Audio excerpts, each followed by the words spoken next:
కొత్తగా business start చేశాను, కొత్త ప్లేస్ కదా అని కొద్ది టెన్షన్లో ఉన్నానండి. ఈ మధ్య అంతా కూడా ఏంటంటే కొత్త ప్లేస్ ఎవరు నాకు అలవాట్లేదు. హౌస్ కొత్తగానే పెట్టాను, కొత్తగానే జాయిన్ అయ్యాను, షాప్ కొత్తగానే పెట్టాను కదా. కొద్ది టెన్షన్గా ఫీల్ అవుతుంటే మా వారు ఏమవ్వదు, దేనికైనా టైం పడుతుంది, ఓపికతోటి ఉండు అని అంటున్నారు. ఇంక ఇప్పుడు కొద్దిగా ఫెస్టివల్ సీజన్ వచ్చింది, మ్యారేజ్ సీజన్ వచ్చింది కదా, ఇప్పుడు కొద్దిగా పర్లేదండి. అప్పుడప్పుడు సర్వీస్ కోసం వస్తున్నారు. ఇంకా నెక్స్ట్ వచ్చేసి ఇక్కడ ఈవినింగ్ టైము షాప్కి వెళ్ళే ముందరే కొద్దిసేపు చక్రీ మిరాయి తోటి ముచ్చట పెట్టాను అనమాట. ఆ చక్రీ మిరాయి ఎవరంటే వీళ్ళేనండి. ముక్కుపైన మచ్చ ఉండేది చక్రీ, లేనిది మాత్రం మిరాయి అనమాట. వీటిని పోల్చుకోలేకపోయాను నేను స్టార్టింగ్లో. ఏంటంటే రెండు ఒకేలాగా ఉంటాయి, ట్విన్స్ లాగా, ఏది ఏంటి అనేసి తెలియదు అనమాట. ఇంకా నెక్స్ట్ వీటితోటి ఏం చేస్తున్నారు ఏంటి అని ముచ్చట వేసేసి పిల్లలు ఆడుకుంటూ ఉంటే ఇంకా వాళ్ళకి బాయ్ చెప్పేసి నేను షాప్కి వెళ్ళిపోయాను. ఈ డాగ్స్ని నేను వీడియో తీసినప్పుడే బాహుబలి ఆవు వచ్చిందనమాట.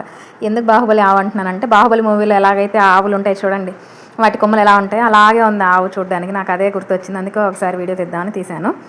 నెక్స్ట్ మా వారేమో ఫోన్ చేసి నాకు హెన్నా పెట్టు, హెన్నా అంటే కలిపి పెట్టు అని అంటున్నారు. నేనేమో నెగ్లెక్ట్ చేస్తూ ఇంకా వచ్చేటప్పుడు షాప్లోనే ఉంది హెన్నా ప్యాకెట్, తీసుకొని వచ్చేసి అప్పటికప్పుడు ఇన్స్టెంట్గా పెట్టేసేయచ్చండి ఈ హెన్నా. మా వారు వచ్చాక ఇంకా అది పెట్టేసి తనకి నేను ఇంకా టీవీ చూసుకుంటూ ఉండిపోయాను. ఇంకా మా వారు ఏంటంటే నాకు కొద్దిగా హెల్ప్ చేస్తారు, వెజిటబుల్ కటింగ్ కానీ వలచడం కానీ అలాగా. ఇక్కడ చిక్కుడుకాయలు వలుస్తున్నారు నా కోసం. అంటే వైఫ్ అండ్ హస్బెండ్ హెల్ప్ చేసుకోవాలి కదా ఈచ్ అదర్. తనకు నేను పని చేసి పెడితే తను నాకు వెజిటబుల్ ఒలిచిస్తున్నారు అనమాట చిక్కుడుకాయలు, రేపు మార్నింగ్ కర్రీ కోసం. తనకు నేను హెన్నా పెడుతున్నాను ఇక్కడ. మీరు ఎంతమంది వైఫ్ అండ్ హస్బెండ్ ఇలాగ ఈచ్ అదర్ హెల్ప్ చేసుకుంటారు? కమెంట్ చేయండి.